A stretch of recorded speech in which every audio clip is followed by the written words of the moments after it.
Assalamualaikum warahmatullahi wabarakatuh. Pada kesempatan kali ini, kami akan menjelaskan materi PPKN bab 2 kelas 11 tentang sistem pemerintahan di Indonesia. A. Hakikat sistem pemerintahan. 1. Pengertian sistem pemerintahan. Sistem pemerintahan adalah suatu tatanan utuh yang terdiri atas berbagai komponen pemerintahan yang bekerja saling bergantung dan memengaruhi dalam pencapaian tujuan dan fungsi pemerintahan. Adapun bentuk pemerintahan adalah suatu istilah yang digunakan untuk merujuk pada rangkaian institusi politik yang digunakan untuk mengorganisasikan suatu negara guna menegakkan kekuasaannya atas suatu komunitas politik. Beberapa bentuk pemerintahan di dunia sebagai berikut. A. Aristokrasi adalah sistem pemerintahan yang dipimpin oleh individu yang terbalik. B. Emirat adalah sebuah wilayah yang dipimpin oleh seorang emir. Contoh Uni Emirat Arab. C. Demokrasi adalah bentuk atau sistem pemerintahan suatu negara sebagai upaya mewujudkan kedaulatan rakyat atas negara untuk dijalankan oleh pemerintah negara tersebut. D. Monarki adalah sebuah dukungan terhadap pendirian, pemeliharaan, atau pengembalian sistem kerajaan sebagai sebuah bentuk pemerintahan atau pengembalian sistem kerajaan sebagai bentuk pemerintahan dalam sebuah negara. E. Oligarki adalah bentuk pemerintahan yang kekuasaan politiknya secara efektif dipegang oleh kelompok elit kecil dari masyarakat, baik dibedakan menurut kekayaan, keluarga, atau militer. F. Otokrasi adalah suatu bentuk pemerintahan yang kekuasaan politiknya dipegang oleh satu orang. G. Plutokrasi adalah sistem pemerintahan yang mengacu pada suatu kekuasaan atas dasar kekayaan yang mereka miliki. H. Republik adalah negara di mana kepala negaranya seorang presiden. Republik dapat kita bedakan dalam dua bentuk, yaitu serikat dan kesatuan. 2. Macam-macam sistem pemerintahan. Sistem pemerintahan yang diterapkan oleh negara-negara di dunia digolongkan menjadi dua, yaitu presidensial dan parlementer. A. Sistem pemerintahan presidensial. Sistem pemerintahan presidensial adalah sistem pemerintahan yang dipimpin oleh seorang presiden. Adapun karakteristik sistem pemerintahan presidensial sebagai berikut. 1. Dikepalai oleh seorang presiden sebagai kepala pemerintahan sekaligus kepala negara. 2. Kekuasaan eksekutif presiden diangkat berdasarkan demokrasi rakyat dan dipilih langsung oleh mereka atau melalui Badan Perwakilan Rakyat. 3. Presiden memiliki hak prerogatif, hak istimewa untuk mengangkat dan memberhentikan menteri-menteri yang memimpin departemen dan non-departemen. 4. Presiden tidak bertanggung jawab kepada parlemen. Hal itu, presiden tidak dipilih oleh parlemen.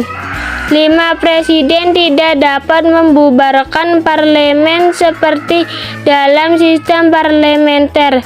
6. Parlemen memiliki kekuasaan legislatif dan sebagai lembaga perwakilan anggota parlemen dipilih oleh rakyat. B. Sistem pemerintahan parlementer. Sistem pemerintahan parlementer adalah sistem pemerintahan antara eksekutif dan legislatif yang mempunyai hubungan yang bersifat timbal balik dan saling memengaruhi. Dalam sistem pemerintahan parlementer, badan eksekutif sebagai pelaksana kekuasaan eksekutif mendapat pengawasan langsung dari badan legislatif. Karakteristik dalam sistem pemerintahan parlementer sebagai berikut. 1. Anggota parlementer terdiri atas orang-orang dari partai politik yang memenangkan pemilihan umum sehingga memiliki peluang besar menjadi mayoritas dan memiliki kekuasaan besar di parlemen. 2. Badan legislatif atau parlemen adalah satu-satunya badan yang anggotanya dipilih langsung oleh rakyat melalui pemilihan umum. Parlemen memiliki kekuasaan besar dan merupakan badan perwakilan atau lembaga legislatif. 3. Kabinet bertanggung jawab kepada parlemen dan dapat bertahan sepanjang mendapat dukungan mayoritas anggota parlemen. 4. Sebagai imbangan, parlemen dapat menjatuhkan maka presiden atau raja atas saran dari perdana menteri dapat membubarkan parlemen. Selanjutnya, diadakan pemilihan umum lagi untuk membentuk parlemen baru. 5. Kepala negara tidak sekaligus sebagai kepala pemerintahan. Kepala pemerintahan adalah Perdana Menteri, sedangkan kepala negara adalah presiden dalam negara republik atau raja sultan dalam negara monarki. Kepala negara tidak memiliki kekuasaan pemerintahan. B. Pelaksanaan sistem pemerintahan di Indonesia. 1. Kelebihan dan kelemahan sistem pemerintahan di negara Indonesia. A. Kelebihan pelaksanaan sistem pemerintahan di Indonesia. 1. Adanya pernyataan bahwa Indonesia adalah negara berdasar atas hukum dan sistem konstitusional, artinya memberikan kepastian hukum dan supremasi hukum dalam penyelenggaraan pemerintahan negara. 2. PMR yang terdiri atas anggota DPR dan anggota DPD dapat memberhentikan presiden dan wakil presiden dalam masa jabatannya menurut Undang-Undang Dasar Negara Republik Indonesia tahun 1945. 3. Jabatan eksekutif atau presiden tidak dapat dijatuhkan oleh DPR dan sebaliknya, presiden tidak dapat membubarkan DPR. 4. Jalannya pemerintahan cenderung stabil, tidak terjadi krisis kabinet sebab menteri diangkat, diberhentikan, dan bertanggung jawab pada presiden. 5. Presiden dapat mengendalikan seluruh penyelenggaraan pemerintahan dan mampu menciptakan pemerintahan yang kompak dan solid. B. Kelemahan pelaksanaan sistem pemerintahan di Indonesia. 1. Hukum belum banyak memihak rakyat karena polisi, hakim, dan jaksa masih dapat diajak kolusi. 2. Keputusan MPR dan DPR masih mengikuti politik rezim yang berkuasa.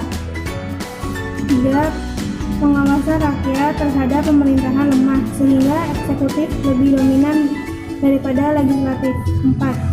Jika para menteri tidak jujur, bersih, dan profesional, maka program pemerintah tidak berjalan efektif dan tidak berpihak pada rakyat populis, sehingga KKM merajalela. 5. Terjadi pemusatan kekuasaan negara pada satu lembaga, yaitu presiden. 6. Peran pengawasan dan perwakilan DPR lemah. 2. Periode perkembangan sistem pemerintahan di Indonesia. A. Sistem pemerintahan masa awal kemerdekaan. 1.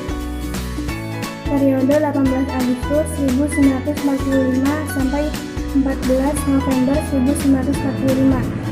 Pada periode ini, bentuk negara Indonesia adalah kesatuan. Bentuk pemerintahan adalah republik. dan sistem pemerintahan adalah presidensial. 2. Periode 14 November 1945 sampai 27 Desember 1945. Maklumat yang dikeluarkan pemerintah RI memberikan pengaruh besar terhadap sistem ketatanegaraan Indonesia. 4. D. Sistem pemerintahan Republik Indonesia Serikat. Pada tahun 1949 sampai 1950, negara Indonesia berbentuk serikat yang disebut Republik Indonesia. Pada periode yang dijanjikan sebagai pemegang adalah Konstitusi Republik Indonesia Serikat RIS tahun 1949. Berdasarkan konstitusi ini, bentuk pemerintahan yang berlaku pada periode ini adalah republik. Ciri republik ketika berlangsung pemerintahan RIS, sedangkan Ferdinand Muhammad Hatta sebagai Perdana Menteri. Pada tanggal 15 Agustus 1950 ditetapkan UUDS 1950 yang merupakan perubahan dari Konstitusi RIS. Perubahan Konstitusi RIS menjadi UUDS 1950 tertuang dalam UU No. 7 tahun 1950 tentang perubahan konstitusi sementara Republik Indonesia menjadi UUDS 1950 Republik Indonesia sebagai dasar bangga Indonesia dalam menjalankan pemerintahan yang baru pada masa itu. C. Sistem pemerintahan berdasarkan UUDS 1950. Pada tahun 1950 sampai 1959, pemerintahan Indonesia menggunakan Undang-Undang Dasar Sementara UUDS 1945 yang ditetapkan pada tanggal 1950. Pada masa ini sering terjadi pergantian kabinet karena adanya mosi tidak percaya dari DPR. Pada waktu itu juga terdapat konstituante yang bertugas membuat undang-undang dasar baru sebagai pengganti dari UUDS 1950. Untuk menghindari krisis pemerintahan yang berlarut-larut, Presiden mengeluarkan keputusan yang dikenal dengan nama Dekret Presiden 5 Juli 1959 yang isinya sebagai berikut. 1. Menetapkan pembubaran konstituante. 2. Menetapkan Undang-Undang Dasar Negara Republik Indonesia tahun 1945 berlaku lagi bagi bangsa Indonesia dan tidak berlakunya UUDS 1950. 3. Pembentukan MPRS dan DPAS dalam waktu yang singkat. D. Sistem pemerintahan kembali pada Undang-Undang Dasar Negara Republik Indonesia tahun 1945. Dengan keluarnya Dekret Presiden 5 Juli 1959, negara Indonesia kembali menjadi negara kesatuan dengan menggunakan Undang-Undang Dasar Negara Republik Indonesia tahun 1945. Sistem pemerintahan negara Indonesia pada masa kembali kepada Undang-Undang Dasar Negara Republik Indonesia tahun 1945 dapat diuraikan dalam dua periode, yaitu periode lama dan Orde Baru. 1. Orde Lama 5 Juli 1959 sampai 11 Maret 1966. Pada masa ini seharusnya menggunakan sistem pemerintahan presidensial, tetapi dalam pelaksanaannya terjadi penyimpangan atas sistem pemerintahan sebagaimana tercantum dalam Undang-Undang Dasar Negara Republik Indonesia tahun 1945. 2. Orde Baru 11 Maret 1966 sampai 21 Mei 1998. Presiden Soeharto dengan pemerintahannya bertekad menjalankan pemerintahan secara murni dan konsekuen sesuai dengan Pancasila dan Undang-Undang Dasar Negara Republik Indonesia tahun 1945. Masa kepemimpinannya disebut Orde Baru. Masa pemerintahan Orde Baru menggunakan sistem pemerintahan presidensial dengan Undang-Undang Dasar Negara Republik Indonesia tahun 1945. Pada masa Orde Baru, kekuasaan presiden berlangsung secara absolut. Lembaga-lembaga negara seperti DPR dan MPR tidak mampu mengimbangi kekuasaan presiden Presiden menjadi lembaga negara yang paling berkuasa. Akibatnya, pada masa Orde Baru banyak terjadi praktik korupsi, kolusi, dan nepotisme KKN, sehingga saat terjadi krisis ekonomi pada tahun 1997 sampai krisis politik tahun 1998 tidak mampu mengatasi. Kecewa dengan pemerintahan Orde Baru menuntut perubahan kekuasaan sehingga kekuasaan Orde Baru berakhir pada tanggal 21 Mei 1998 sejak Presiden Soeharto mengundurkan diri dari jabatannya. Sistem pemerintahan masa sekarang, era reformasi. Era reformasi dimulai pada tahun 1998 dengan Undang-Undang Dasar Negara Republik Indonesia tahun 1945. Sistem pemerintahan yang dipakai tetap sistem pemerintahan presidensial. Dalam sejarah reformasi, Undang-Undang Dasar Negara Republik Indonesia tahun 1945 mengalami 4 kali perubahan amandemen. Hal ini bertujuan untuk menciptakan sistem pemerintahan presidensial yang bersih dan demokratis. Beberapa variasi dari sistem pemerintahan presidensial di Indonesia sebagai berikut. 1. Presiden sewaktu-waktu dapat diberhentikan oleh MPR atau usul dari DPR. 2. Presiden dalam mengangkat pejabat negara perlu pertimbangan dan atau persetujuan DPR. 3. Presiden dalam mengeluarkan kebijakan tertentu perlu pertimbangan dan atau persetujuan DPR. 4. Parlemen diberi kekuasaan yang lebih besar dalam hal membentuk undang-undang dan hak budget anggaran. 3. Sikap positif terhadap pelaksanaan sistem pemerintahan Indonesia. A. Mematuhi ketentuan sistem pemerintahan Indonesia yang terdapat di dalam Undang-Undang Dasar Negara Republik Indonesia tahun 1945. B. Mematuhi segala bentuk peraturan perundang-undangan yang berlaku. C. Mendukung atau menyukseskan program pemerintah yang sesuai dengan ketentuan Undang-Undang Dasar Negara Republik Indonesia tahun 1945. D. Mengutamakan musyawarah di dalam mengambil keputusan untuk kepentingan bersama. E. Mengutamakan kepentingan masyarakat, bangsa, dan negara di atas kepentingan pribadi atau golongan. F. Membiasakan diri pembentukan pemimpin melalui pemilihan atau sesuai apresiasi masyarakat yang dipimpin. G. Menghormati pejabat yang diberikan kekuasaan atau wewenang oleh negara atau pemerintah. Sekian penjelasan dari kami. Wassalamualaikum warahmatullahi wabarakatuh.